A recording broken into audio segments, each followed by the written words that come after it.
There's a place in Mexico where it is said radios cannot reach, electronics will malfunction, compasses won't work, and there are even stories of strange beings greeting lost travelers. Today, let's analyze the possible answers behind the mysterious Zone of Silence. This is Red Web.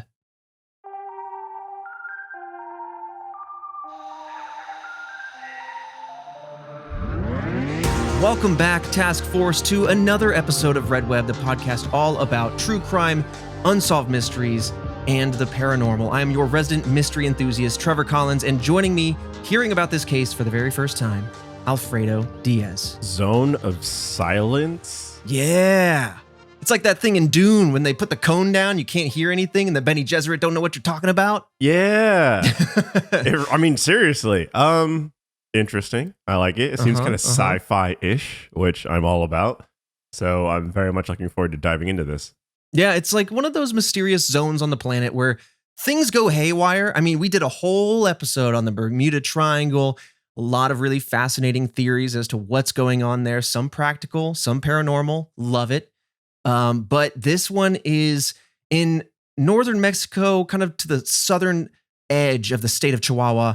Fascinating case. But we'll get into it. We're going to give you the overall overview, the history, some of the anecdotes people have experienced. And then, of course, as always, we're going to analyze these things to see if we can't figure out maybe some of the truth. Obviously, this thing hasn't been fully debunked or answered, but we'll do our best.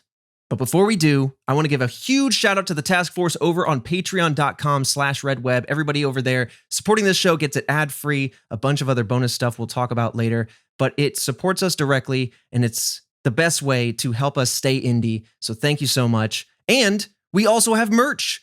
I still don't know the URL yet because this is recorded way in advance, but try both, redwebpod.com/store or store.redwebpod.com. It'll be on our socials. It launched last week. But yeah, that's the way to support the show. Thank you all so much. Oh yeah, get yourself something nice and support us. We're independent. Like I keep saying, that phoenix rising from our own ashes, but we just kind of do that maybe every day now, just like as a shower. Yeah. All right. It's like a dust bath, but ashes. Okay, let's talk about the Zone of Silence. This is an area in Mexico.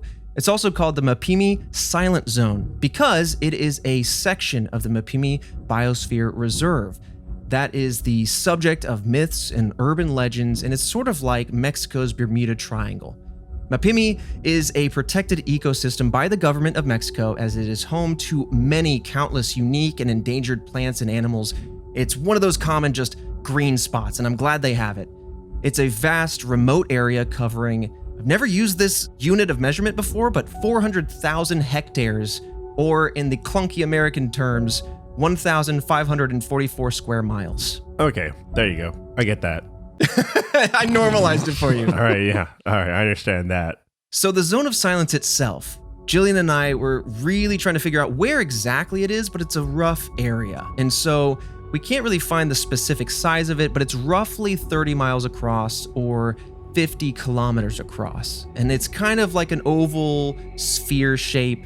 So from that, you can kind of gather that it's around 750 square miles. Okay, the Bermuda Circle. Bermuda Circle, there you go. So it is in the Chihuahuan Desert of Durango, Mexico.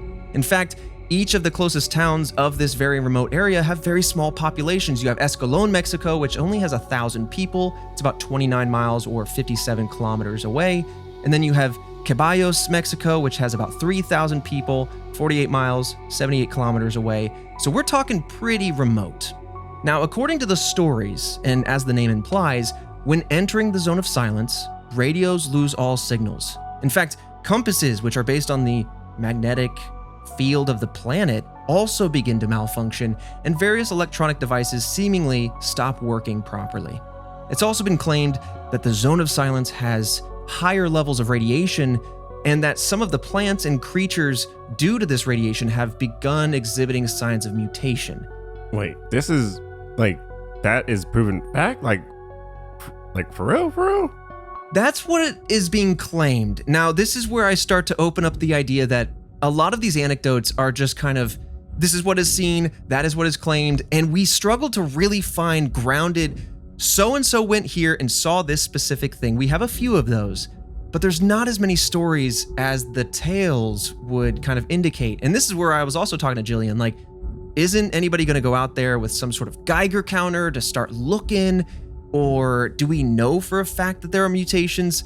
So far, it seems like a very mythical version of Annihilation. There isn't some sort of shimmer wall where you walk through and people turn into flowers.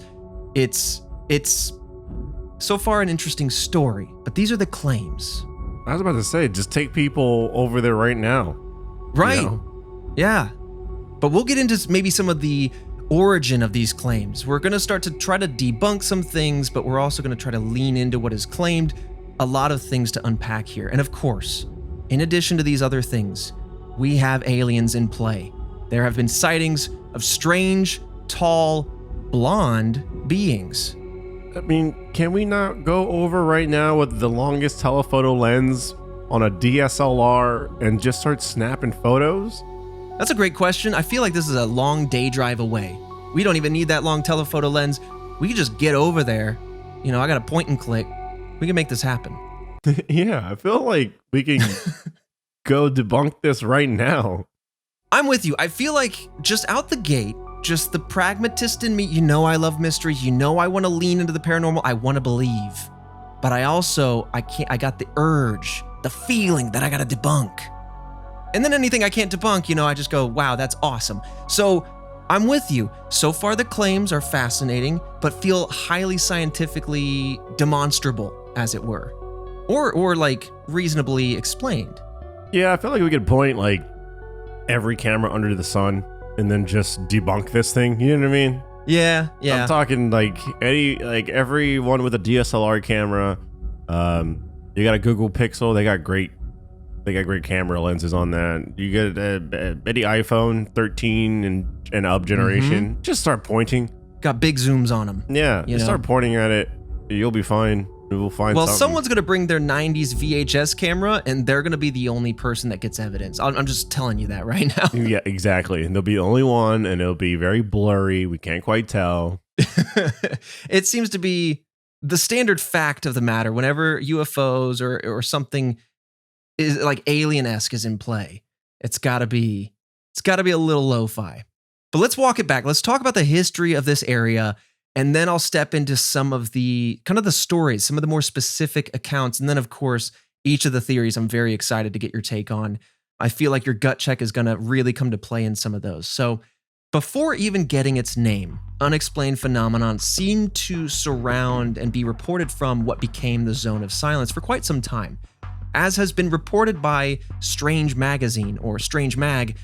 And according to Professor Santiago Garcia, locals have reported, quote, hot pebbles falling from the sky since the mid-1800s.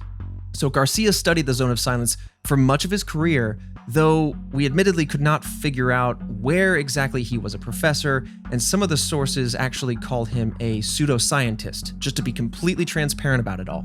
And that, again, is something that kind of follows this case. When you look a little deeper, things get a little hairy, a little more difficult to suss out. But regardless, he wrote a book on the zone in 1976 called, I'll try to not mess up the pronunciation here, La Enigmática Zona del Silencio. We tried to find some sort of scanning of this book, and Jillian admitted that the only sources she could find that had any of these pages of the book seemed like unsecure websites that seemed a little fishy or might give you like a virus for what it's worth. So we couldn't really get too much from it. Yeah, I think Task Force at large should be very thankful for the fact that they don't have to do the research and getting onto these weird fishy sites. Well, as you say, you know, Jillian and I and Christian will kind of peruse the webs, scoop up all the raw data, distill it down into a nice, sweet, supple juice, and put it into your sippy cup of knowledge so you may bequeath yourself with some tasty knowledge. Just a little off of the sippy cup, you know what I'm saying? We got a store again. I need to figure out how to make a sippy cup. I'm looking at my Awala, and I'm thinking they could be my hero right now. Oh my goodness. I'm still on the Awala game. but we'll have to figure it out. So here's some more for your cups here, Task Force. In the 1930s, the famed Mexican aviator Francisco Sarabia crash landed into the zone after his radio stopped working completely. Some consider him to be the first so-called victim of the zone of silence. And beyond lost signals and radiation, the zone is actually seemingly a hotspot for large meteorite landings, and at least 3 have been recorded in the last century alone. Now, I really wanted to look into this particular angle because I love space. I love space rocks coming to Earth. I would love for my wedding band to be from one of these historic meteorites if possible. And so I'm looking at this going, well, the Earth is big. There's a lot of meteoroid activity on the planet every single day. Is this actually rare? So I wanted to break it down by the numbers. So to give more context to this, it's worth noting a few things. The Earth is roughly 510 million square kilometers. And when you take into account the size of the zone, it's not tiny, but when you look at it in relation to the size of the planet, it's 0.00038% of the Earth's surface. So yes, the planet is being bombarded with meteoroids all the time, but most of them end up being so small that they burn up in the atmosphere. I think about less than 5% of any meteoroid makes it down to the planet to become a meteorite. Either way, it stood out to me that if this particular tiny spot ended up being a hot spot, that would definitely be of scientific interest. Again, I hate to harp back to this, but I feel like we literally just walk over there and just grab samples. I don't know. Like, it's so is this proven? Yeah. And I mean, there have been resources that, from like ex-NASA employees, for example, the Meteorological Society have records in the area of at least the last 100 years of confirmed and some rumored meteorite landing sites.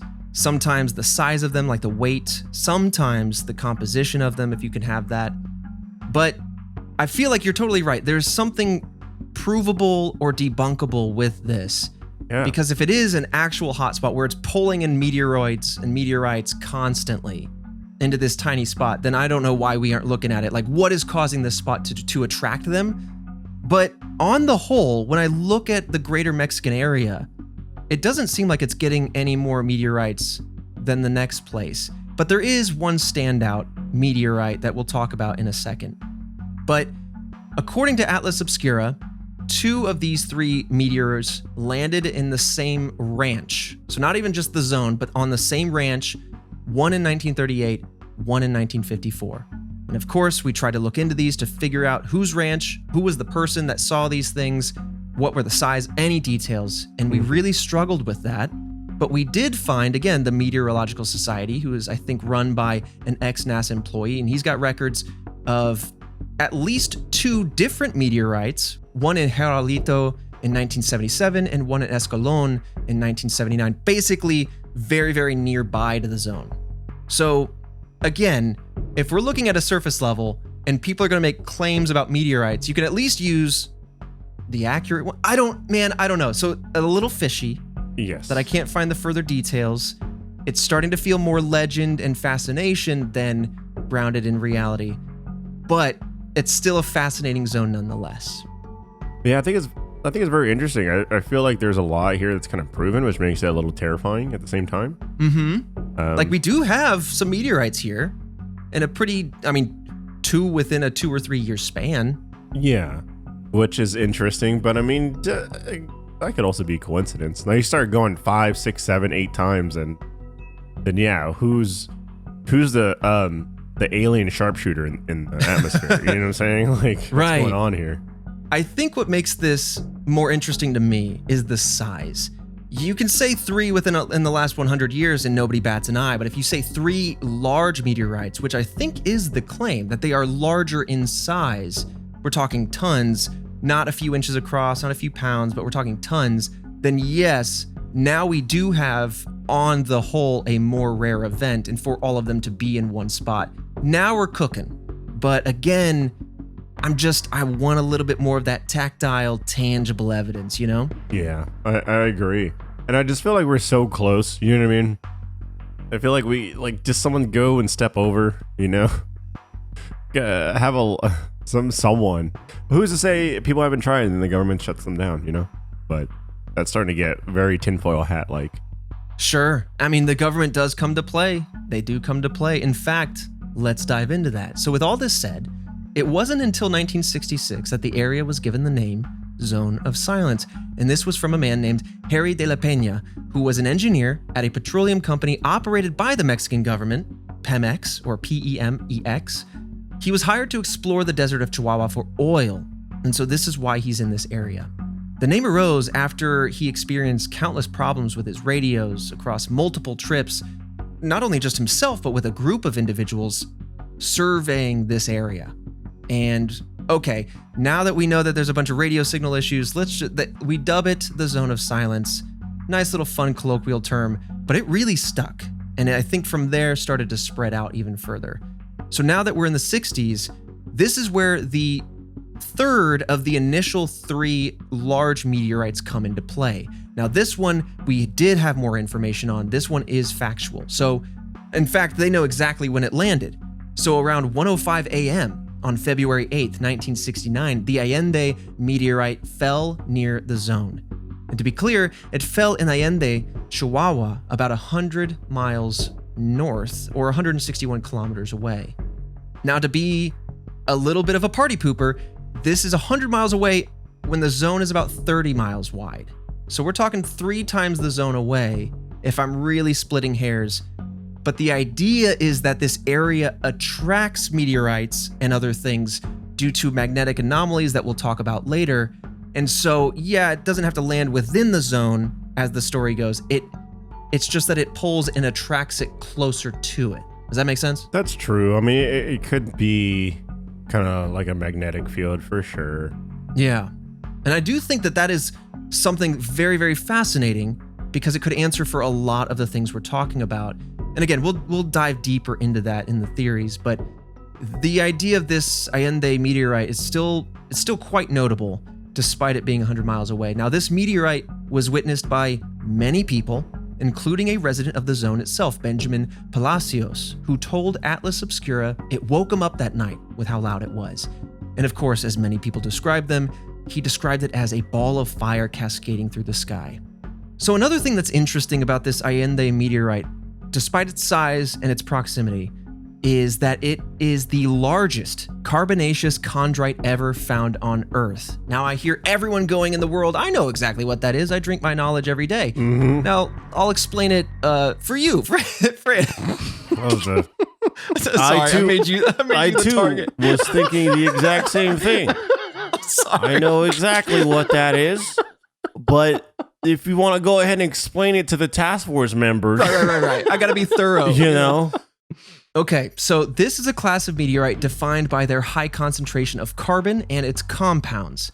They are the oldest known rocks and provide valuable information about the birth of our solar system, basically saying that this chunk of rock that made it to this planet is probably, if not most certainly, older than our solar system, which I think is so cool. That is awesome. Yeah. Now, oh God, there's so much to unpackage here. My brain wants to analyze deeply, but before we do, as the Allende meteorite is coming through the atmosphere, it allegedly almost hit a Russian satellite. I tried to find more information about that, but I couldn't. Now, with all the pieces that they could find, I mean, of course, it's scattered in the atmosphere, landed in many chunks. People have found it, tested it, confirmed it to be part of the same rock. There could be other pieces out there, to be totally honest, but what they found totaled 2.2 tons, or 4,400 pounds worth of meteorite. Jesus. That's a big mama. Let me get a piece of that. I know. I want to smell it. What does space smell like? I mean, that'd be so cool though to like have a tangible piece of space. So, you know, you could just have it in a little glass box or be like Trevor and sniff it for some reason. I'll sniff it, make a wedding band out of it. That's cool. A wedding band out of it's pretty sick. Yeah. So when we looked it up, it had been traveling towards Earth at about 10 miles per second and was about the size of a car before hitting the atmosphere. So we had a big chunk coming in. And I might be jumping the gun a little bit, but I think now is the most appropriate time to talk about it. The magnetic anomaly of this area is certainly a big theory. I think it's fascinating, but one thing I can't help but want to debunk is I looked at the Allende meteorite kind of composition, and it was just shy of 24% iron. And that iron doesn't always come in a big chunk. Sometimes it's little particles throughout the entire thing. All that is to say is typically carbonaceous chondrite meteorites are not very magnetic. They can be lightly magnetic, they can have a little bit of influence, but they're not going to be strongly impressed upon by a magnetic field. And so immediately I'm kind of throwing a theory wrinkle into the middle of the episode, but it's something that as I'm reading this, my scientific brain can't help but start thinking like, are those magnetic? Does that play into this theory? We can talk more about it later, but the proximity, the size, the unique composition of this entire meteorite, you can understand why theorists are compelled to wrap this into the mystery of the zone. But, you know, for me, the jury is still out. Yeah, I think I could just like really come to realize that I appreciate buff scientists just all around. You know, that's not me. Finding out something's magnetic or like my thought is grab a magnet. Does it attach to it? Does it push away? It's magnetic. You know what I mean? Like, yeah, I'm no scientist. You know, put me on the ground. Tell me where to go. I'll get the mission done. But yeah, it's so cool to see so many people just be such professionals in different fields, and that how that just like culminates into like the world as we know it. 100%. Yeah. Oh, my favorite part too, especially with the task force, we have a lot of rippling, buff as heck minds out there, just strong with knowledge. And so when we put out episodes like this, I'm always encouraged to dig deeper because the hive mind of the task force, there's always people that know a lot about the mystery or know nothing about the mystery, or they bring their personal experience and profession into it. And so every time we post one, I learn a little bit more because someone goes, oh, well, what about this? Or I've learned about this. This could apply in some way. It's really cool to see the scientific community at large. I totally agree with you. Yeah, exactly. Yeah. Assess things. And I agree. There's a lot of people that have come up to us during like events and stuff, and they're like, oh, I work in like fingerprint analysis, and I'm like, Jesus, yeah. Whoa, you do this, you're just smart, you're the buff scientist for real. Yeah, they're like, I know everything about DNA sampling. I do that. I'm like, yeah, that's so cool rad. for me. That's movie stuff. Rad. Yeah. So let's talk more about the very interesting history here of the Zone of Silence. On July 11th, 1970, the year after Allende, the U.S. Air Force, of course, the U.S. had to get involved, were testing an Athena rocket. They launched it into the sky from Green River, Utah, and they were trying to study the effects of the rocket re-entering the atmosphere. This is back when NASA's really hitting big. They just landed on the moon. They're trying to learn more about rocket re-entry and all sorts of fascinating aeromechanics. Now, initially, Athena was intended to come down in White Sands, New Mexico, in the White Sands Missile Range. But for some reason, it went off course and crashed into the Zone of Silence about 400 miles south of its initial target, or 640 kilometers if you prefer. So again, the theory, the story here is that the odd magnetic anomaly of the area pulled this rocket off course. Now, interestingly, this particular rocket contained cobalt-57, which is a radioactive isotope of cobalt, and it releases both beta particles and gamma rays. So Fredo, if you're thinking about, your X gene, that's one thing. If you want to be the Hulk, I'll send you to Mexico. You can roll around in some of that cobalt-57 crash. You know what I'm saying? I'm going to start rolling going gamma. Gamma. Gamma. But then you'll end up with the beta particles, and actually you'll be like, instead of getting big and strong, you become really tiny. Yeah, I'll be tiny and green. Tiny and green. But yeah. poo-poo green, you know what I'm saying? Yeah. You're going to be like, you love me when I'm angry. Yep. Somebody animate that. Oh my God. Superhero Alfredo, he gets really angry. I'm angry. And it just like shrinks to a 1 foot tall, just like little guy. All right. Now, what's interesting about cobalt-57 and the radioactive isotope is this is an ingredient in what is called salted bombs or cobalt bombs. And per Wikipedia, these bombs are, quote, designed to produce enhanced amounts of radioactive fallout intended to contaminate a large area with radioactive material, end quote. It is worth mentioning that there's no evidence that such bombs exist or have ever been tested, but again, it's fascinating to think about, but another one of those elements that is fascinating but doesn't have much deeper to it. So you're seeing the trend. Yeah, no weight to it, but it's a cool thought for sure. Yeah. So after the Athena crash, Wernher von Braun visited the zone to investigate it. So von Braun, just so you know, was a Nazi scientist brought to the US through Operation Paperclip, a secretive plan to utilize German talent for US goals. Now, he helped develop the US space program as well as many of its rockets. So Palacios' own father assisted von Braun in locating the crash site as the mayor of Escalon. Over 300 employees were involved in the recovery of the crash debris, setting up provisional facilities and constructing a temporary railway in order to transport all this debris and any other discovered items back to Houston, Texas. Hundreds of tons of contaminated soil had to be removed, and so this train track was essential, but obviously a big undertaking. Yeah, that's a lot of money just to get all that. Yeah. It also landed in a bioreserve, so like the worst spot to land. Yeah, that's just an unfortunate cluster of a mess.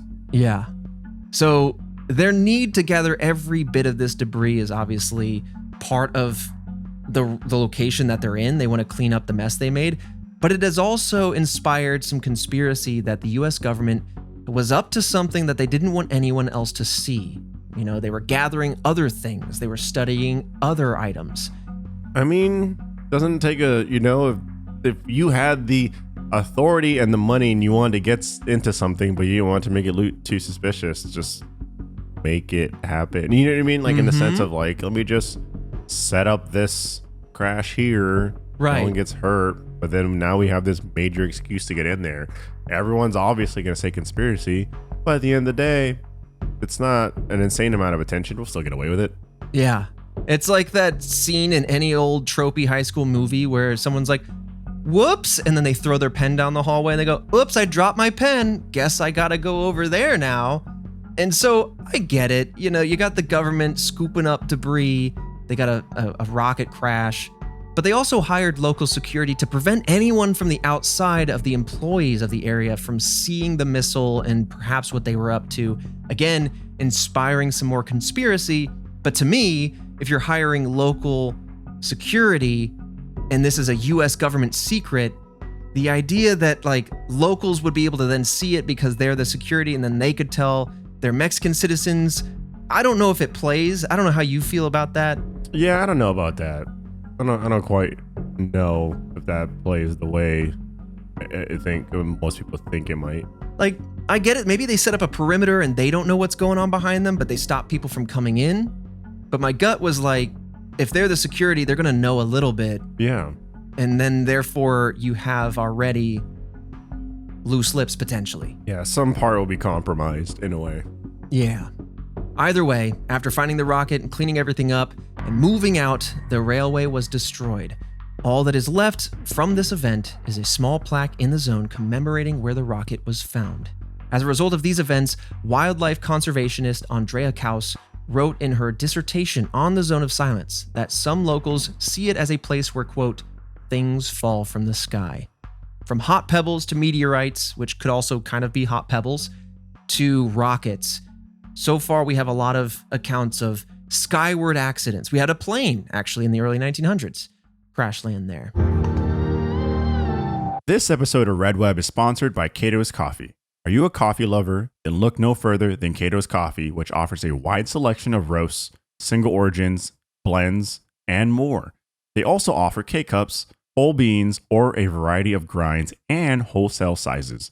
And they've got more than just coffee. They also provide a curated selection of loose leaf teas for you to choose from. And what if you want some physical goods to rep your love for Cato's? Good news, they've got a range of Cato's merch.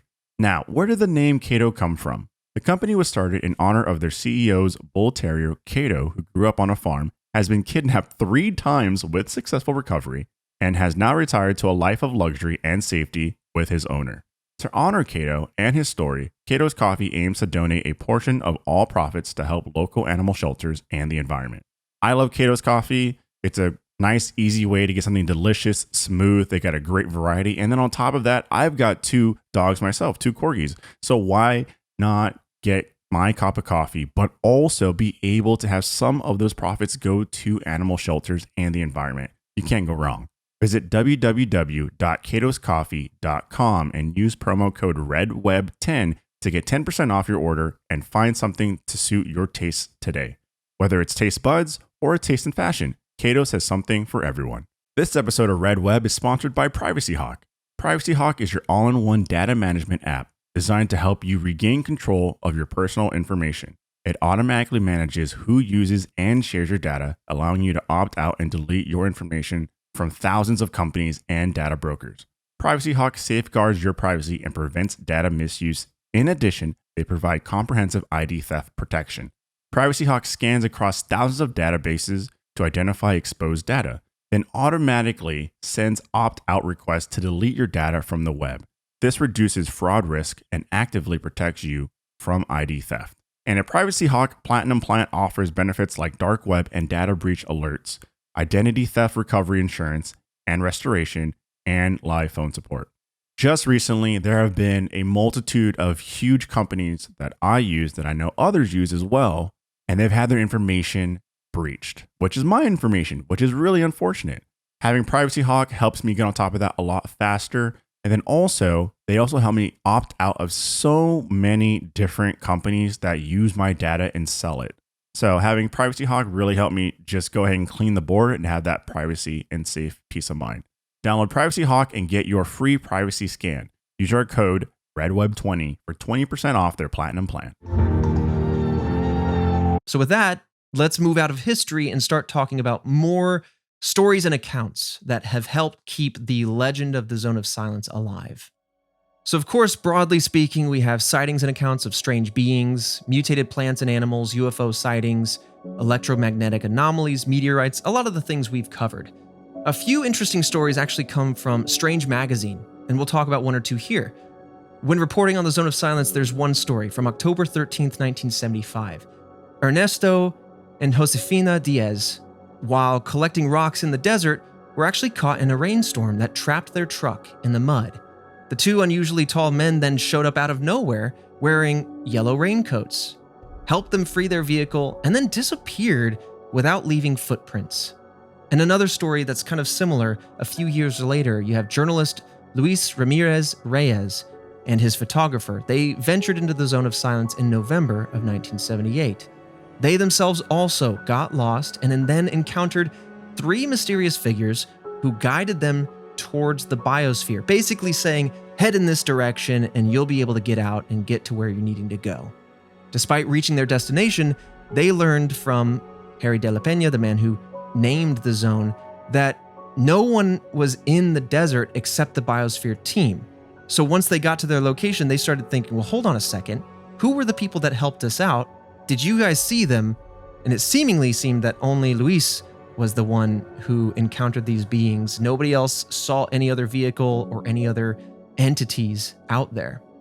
This then obviously raises more questions about who these figures are. Are they the biosphere team, the people working out there scientifically for the state, or are they extraterrestrial beings? We don't have a lot of other detail to go off of from there. Man, I would be snapping incognito photos from the hip like crazy. Crazy. Be snapping photos. I'll be alive in a heartbeat.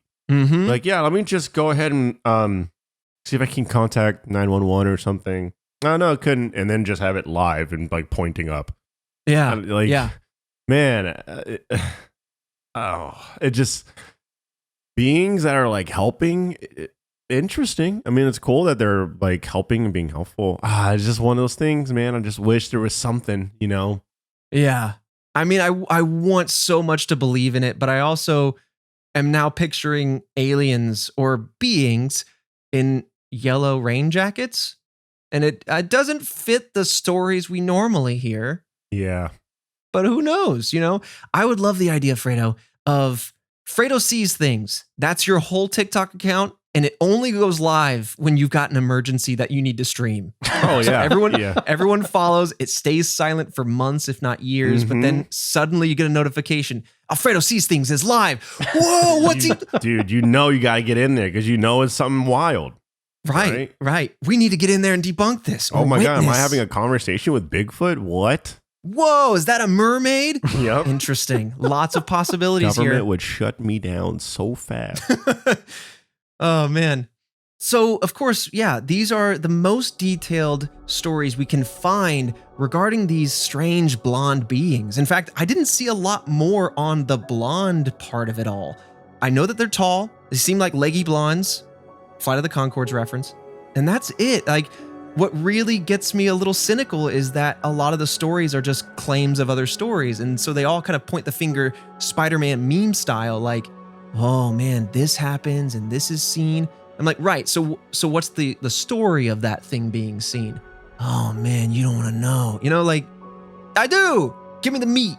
Yeah, it's like give me the details. Like, nah, you just really can't handle it. Anyways, like this other story too, though. And it's like, no, let's go. Hold on, stop. I'm interrogating you.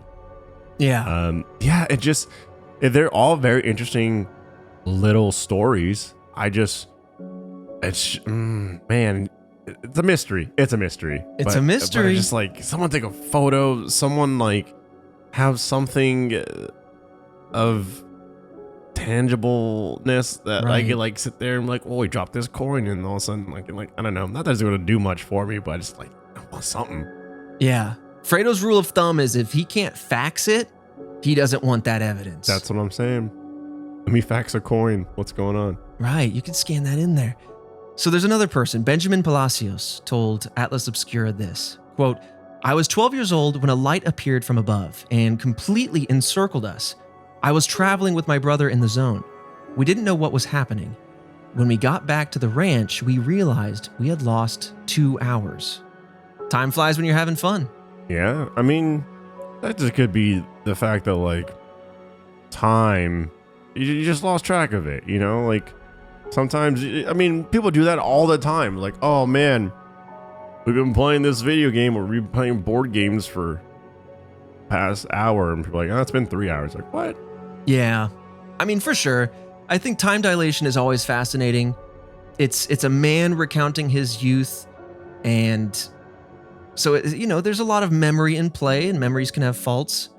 So I don't want to tear apart this guy's memory because I really love the idea of a time dilation. He goes out into the zone and just a light shows up, gets lost with it, and then comes back home. Maybe he was abducted and then just got mind wiped. I don't know. Oh God. Just the ability to have that technology is just dangerous. Very. Unless you're, you know, Men in Black, then you make those suits look good, and then you just start willy-nilly mind wiping people and give them new stories. What happens if you drop it and it just starts flashing like Oh, God. wild? You know what I'm saying? Like, Oh no. like you're at a rave, it just malfunctions, you know? All of a sudden, everyone's getting wiped like crazy, and then you're getting wiped, and then the person that comes in to stop the device gets wiped too. And Yeah, they all end up in a room and they don't know how they got there. They're essentially wiped back to primordial beings, except they're just adult humans with no personality and no memory. like there's gotta be, you know, if that device is real, it like Gen 1 must have malfunctioned in a wild way. Ugh, I don't even want to think about it. If that was real, oh, that's kind of scary. Yeah. All right. Well, with Men in Black kind of out there now and talking about these beings, let's dive into the theories. And let's start with the beings. Let's start with the idea that the Zone of Silence is a favored location for aliens. Perhaps, as the theory purports, they landed here for some reason. Maybe it was a hotspot, some place of interest, or a random location, but then never left. Some claim to have seen unidentified lights, balls of fire, and even strange beings, of course, when they're traveling through this particular zone. It could also answer as to why technology goes a little haywire, because who knows what UFO and alien technology might be out there that could interfere with our human tech. You also have Chihuahuan ufologist Geraldo Rivera, who told Atlas Obscura, quote, people often get lost in the zone. When this happens, sometimes tall blonde beings appear out of nowhere. End quote. So I guess this is rule number 1 in the task force. I think we have about 15 rule 1s. Yeah. It's to travel with a camera always. And when you're lost, just have that camera ready, especially in the zone. I would say so. I mean, look, that shouldn't be. It will be, but it shouldn't be an issue with modern day. Like everyone's got a smartphone, you know. Oh yeah. But damn it, if if there was a Bigfoot sighting that happened tomorrow, it's on an 80s camcorder. Why did you have that? It was my special project. I like filming on film. Yeah, That's been I'm a radiated. bit of an artiste. I'm like, God damn you. That's the thing. I've seen some 4K Bigfoot footage, and the patented Fredo phrase, "That's a man in a suit." that's just a man in a suit. So coming back to these blonde beings, I'm starving for more information, but they are said to help those who are lost and are able to speak Spanish. Now, it is said that these beings don't leave behind footprints and sometimes request water from you, kind of in a trade sort of deal to help you then back out of the desert area. And if you ask where they are from, many anecdotes kind of claim that they say, quote, above. And that's that. Man, I need more than that. It's a cool story, you know? Yeah. Like I sit there and go, wow, it's a cool campfire story. Just even an amateur sketch like that leprechaun, just something else to go off of would help it start to grip a little more. Yeah. But as like a mystery enthusiast, it's a cool tale that's being weaved. Right. Trust me, I want to believe, but this case, you're leaving me hungry. But this leads us to our next theory, that of a secret government organization, military activity, something. So given the remote nature of this environment, this makes the zone perfect for government conspiracies. Of course, this is only fueled by the accidental crash landing in the aforementioned Athena rocket and the US government dropping by to clean it up. Just kind of lays the groundwork for this. Furthermore, conspiracists have theorized that the area has been used for electromagnetic warfare and communication interception testing, hence the reported disruptions of electronic devices and communication lines. Man, that's wild. It's a very wild claim. It makes sense to answer the theory, but again, it needs the grounded facts to, it can't say theory first, now let's answer it. It needs like, this is what's happening, therefore this might be going on, therefore this theory is my conclusion, right? It's got the theory backwards, or the hypothesis. Now, but do I believe that a government, something could be happening there that, is classified? Oh, definitely. They got that all over the for place. Sure. You got Area 51 in broad daylight. Who knows about Area 52? Yeah. But, and it's also a nature reserve in a way. So if nothing else, they're at least studying these unique and endangered plants and animals, right? Mm-hmm. But that's kind of where the next part comes in, because fueling these ideas of conspiracy is the fact that the Mexican government has set up research facilities, to your kind of gut check, after it became a protected ecosystem. And some believe that these facilities are not doing, environmental studies. They might be up to something more nefarious. Some testing on people, on warfare devices, again, communication interception. At that point, it could be anything. But again, it's drawing a conclusion based off of facilities being there alone. And therefore, it's compelling, but a little thin. Yeah, and not far-fetched, though. True. I mean, we've talked about a lot of government conspiracies, MK Ultra to name just one big one. But, sometimes government be up to stuff. Yeah. That's a good way to put it. Sometimes they be up to stuff. Now, this is where a theory that I really enjoy comes from. It is a little bit more grounded. It's got my interest piqued, at least starting with it.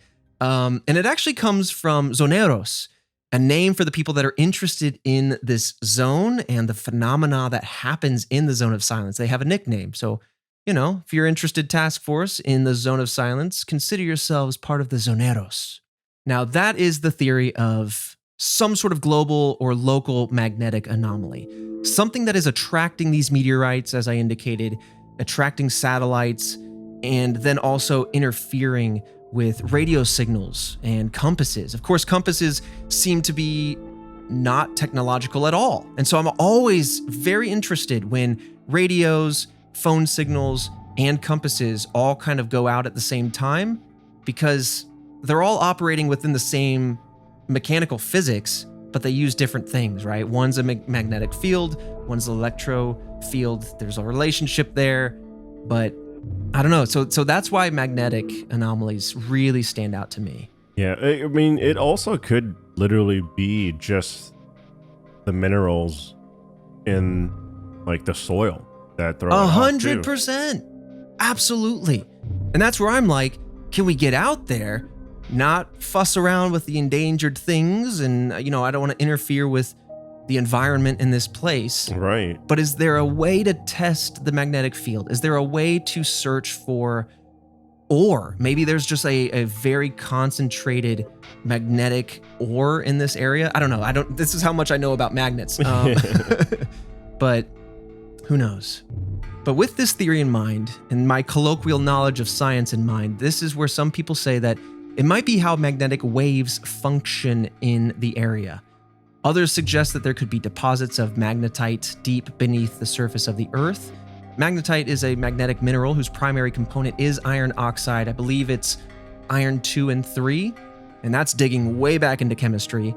But the idea here is iron is very magnetic, and it can be made to, it attracts magnets quite strongly, and it itself can become a permanent magnet and maintain these properties. So, how it became a magnet, I don't know. Is it there? Is it possible to be there? Totally. But evidence I would love a bit of evidence. Yeah, seriously. Christian, I'm actually curious. In order to test for something like this, magnetite or iron being deep in the earth, is there a tool or some sort of way to, other than just digging and excavating, is there something that can help? Like there's like sonar to map this bottom of the ocean. Is there some sort of seismograph kind of thing? Ooh, that is a good question. Oh, how would I look that up? Give me a second. Let me see if I can find something. Yeah, dig in there. Oh, well, I mean, the easy answer is you take the world's best drillers. Okay. Yeah. You bring them into NASA's program. Right. You combine the world's best drillers with the people that just, think of stuff. Yeah. And then you pair those together and you get the drilling, And then at the end of the day, when you strike gold, it's simple. We win, Gracie. We win. Right. I feel like this could be a good movie. I'm thinking led by Ben Affleck or... Yeah. I feel like it's so good that I don't want to close my eyes, I don't want to fall asleep. I don't want you to miss a thing.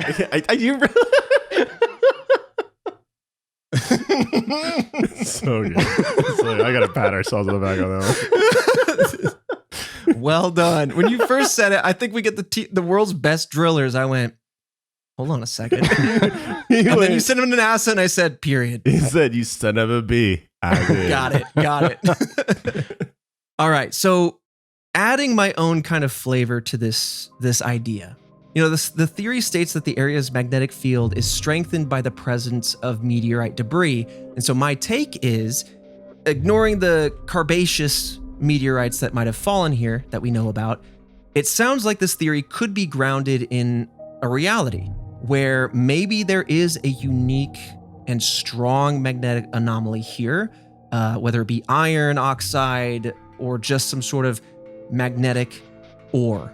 And it attracts meteorites, and some of these meteorites are also iron-based. And so it almost becomes this cascading effect where the area attracts meteorites, potentially increasing the magnetic field, which in turn attracts more meteorites, etc.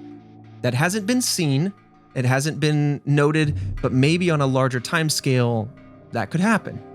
Now, the wrinkle comes back to play. This is the one I kind of spilled the beans on earlier, but the Allende meteor, if it was part of this mystery, which a lot of people lean on its presence as part of it, talking about the magnetic anomaly at least, this carbaceous chondrite is not, again, very magnetic. So they can be lightly influenced, but I think maybe it would be a wild, if not rare, coincidence that this particular largest carbonaceous chondrite in the world landed here, Look, let me just break it down for you guys. This is simple. This is Wakanda, okay? That's what this is. Okay. And so you think it's uninhabited, but there's a whole futuristic civilization there sitting on, God. What is it, Condonite? Essentially vibranium, okay? Right, That's what we're looking at here. That's what it sounds sounds like. It sounds like it's Wakanda. This theory is strong, the strongest one so far. There is a society behind an invisible bubble out here. And when you get lost, they're kind. They'll step outside the bubble with their raincoats and say that way. And you go, thank you, sir. Yeah, to deter you from from exposing them. And they got long, luscious blonde locks. And long legs, too, apparently. I was thinking long legs. Because we just shot the movie called for that. Nicolas Cage steps outside the bubble and goes, there they are. Oh my God. The almost birthdays. What? I don't know. Surveyors from the oil company. Nicolas Cage could be a freak in movies. He was peak freakness in this. He was peak freak. I mean, we did a whole movie club about Longlegs Task Force. If you want to go check that out, it is on patreon.com/redweb. But with all of this said, again, when I'm leading a mystery like this one, Task Force, you know I love the unknown. But I also can't help but impart a little bit of my take on it because I've worked with Jillian on the research, combed through this one a lot. This one raises a lot of questions. And so this final theory really comes from me analyzing it. And so this is why you have it riddled throughout the episode. But it's possible that this zone of silence is a large remote area that is simply that, a large and remote area. Now, of course, we talked about the meteorites and a few other anecdotes, and some people use this as proof that something strange is happening here. But to me, when you zoom out a bit, you start to realize that there have been a lot of meteorites of all sizes landing in or around this area over the last many decades. It seems that people are perhaps choosing to interpret the stories, the anecdotes, the evidence according to what they want to believe. Because honestly, legends and myths stick really well. And there's a reason why I love mysteries. Because if nothing else, they create amazing stories that can be passed on. And I think it's part of the human element to love the unknown, to be intrigued by what could be. I completely agree. I mean, humans are storytellers, and it's a beautiful thing. It does cross over into this too, you know? Yeah. And that's where I want to be careful. I don't want to poo-poo over this whole thing. I love the zone of silence. Do not get me wrong. But I also would be remiss if I didn't start to analyze some of the more analytical pieces of evidence, air quotes, or the pretty shallow anecdotes or stories. It'd also be a little weird if we went into everything and be like, well, it's real. Right. It must be. We would be doing a disservice if we believed everything all the time. I know we flip-flop. It all depends on how we're feeling about particular cases. I mean, different cases provide different pieces of information or lack thereof. 1,000%. And so we'll swing like a pendulum back and forth. Yes, sir. So another thing that comes to mind is modern struggles with reception. No joke. I feel like Christian, unfortunately, while he's still doing a bit of research, he could be offline right now. Yeah, he's getting it right now. Because he's unfortunately in his own little personal zone of silence because his cell phone's not working. He also struggles with reception, and now his internet's on the fritz. Maybe that's a conspiracy for another day. But with modern struggles with reception, this could assist in carrying the myths surrounding the zone of silence into the future and perpetuating it. You know, of course, the world is surrounded by so-called triangles. Of course, I talked about the Bermuda Triangle. Mm-hmm. I think we might have done a case, there's a Michigan Triangle, but suffice to say, there are many triangles around the world. And these are hotspots for technological mishaps, disappearances, strange sightings, creatures at times. But do these legends compound and create a snowball effect? That's a question worth asking. Do they keep themselves alive, or are there just weird things happening all over the world? I don't know, but I love the question. Yeah, they really, really do. Yeah. I mean, all this is to say, and Fredo, I think you said it really, really well. We're storytellers. People love a good story, and most certainly a compelling legend will stick through the generations. It's possible that this area did have some rare and interesting history, but it might be simply a case of confirmation bias where mystery enthusiasts like myself focus more on what makes the place special and less on what explains this place back into a normal, albeit remote, spot on Earth. Right, very much. But I mean, I completely believe all these spots exist in some capacity. I think it's more of a natural formation that just, like I said, going back to minerals in the earth and the soil. I still go back to like just imagine deep beneath the sea, which places that we cannot reach or have yet to reach. The mysteries that must be in there. Well, everyone but James Cameron. That's true. Yeah, James He's Cameron been everywhere. somehow, some way is visiting it like it's a vacation, like Right. resort. I have a feeling he's going to the moon next year. I'm just putting it out there. I can see that. It wouldn't surprise me if James Cameron goes to the moon. Okay, yeah. Yeah, Titanic 2, the moon? Question mark. Yeah, I mean, the planet is, as much as we've covered it, as much as we've mapped it, it's still got a lot of nooks and crannies. I mean, we've talked about it countless times now. The Amazon rainforest is still this beautiful bastion for undiscovered creatures, plants, sometimes civilizations like small tribes and things. Yep. It's wild how big this place really is. And then you think, well, you got all the ocean left to explore. You got all of space. You got all these other planets. It starts to get very unfathomable. So, of course, there's going to be questions upon questions. And this is the Zone of Silence is just another one of those. Yeah, I believe that there's definitely some stuff there that's just a little weird and off than the usual. That's probably just like natural stuff. Yeah. Things that, messing with compasses and whatnot. Yeah. Though it'd be a pretty good prank if some teenage aliens just kind of showed up, hovered above them invisibly, and then just like one of them, like Gleep Glorp, just said, check this out, pleep plop. And I don't know why they're all onomatopoeias with 2 syllables. Yeah. But he like points down at the humans and then just like wiggles his finger back and forth. And then their compass starts spinning. Look, it's just a language. It's how they speak. Yeah. Well, they speak Spanish or English, but they have contrived names. Like Toot Toot. All right, Christian, before we wrap this up, I am curious, and no harm if you couldn't find anything, but Task Force, of course, will step in and help us out. But did you find anything on like how you could look for major iron deposits underground without like excavating?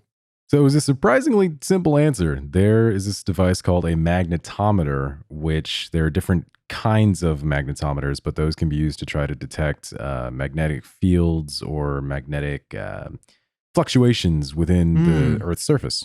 I guess that makes a lot of sense. But Yeah. please tell me it's not like a guy with one of those kind of horseshoe magnets on a string and then that's it. Yeah, just pulling it along. No, Yeah. it does look like a device of some kind. It has a screen. It has knobs. It looks like it does things that I can't explain. Knobs make things official. I'll just say that. That's true. That's true. I'll be real. You give me a knob on a horseshoe magnet, and I might think it's something more fancy. All right, cool. Well, that's good to know. I mean, it does sound pretty straightforward, but it would absolutely make sense that a device like that exists. Now to ask the Mexican government if we can get out there, start hoofing it. It could just be the government that has some kind of magnetic device that's making things weird. I mean, now you're feeding back into the government conspiracy. Do they have some sort of underground base where they're testing large-sized equipment that are putting out a magnetic field that are playing with people's cell phones? So it's a vicious loop. It's a vicious loop, and you're just feeding it. But with that said, this has been the Zone of Silence. And like I said before, I wanted to give a few more details on Patreon. Again, it is the #1 way to support us now that we are independent. I have a few shout outs like Task Force member Iron Matt and a few of our monthly squonks. You got Sabrina Hall, B Wick, TGYK94, and Andy Schrock, to name just a few. Thank you guys for supporting. And if you want our bonus show, exclusive over on Patreon, it's called Movie Club. We talk about, Fredo, we love these movies. Yeah, we It's finally do. time we talk about them. Like it's an outlet for. I mean, like at this point, I'm convinced they love movies as well. They must. Because we talk about it so much. Absolutely. Let's see. We also have bonus content, looks behind the scenes, deleted things are on the horizon. Last month we actually put out a little birthday blog or birthday vlog to kind of celebrate 4 years of operating Red Web. We decorated a cake, just kind of chatted exclusively for you guys. Lots of other stuff over there. Again, patreon.com/redweb. If you want to learn more about what you can get and how to support us, it means the world to us. And of course, you can still become a free member over there as well. With that said, Fredo, I will see you right back here next Monday for yet another mystery.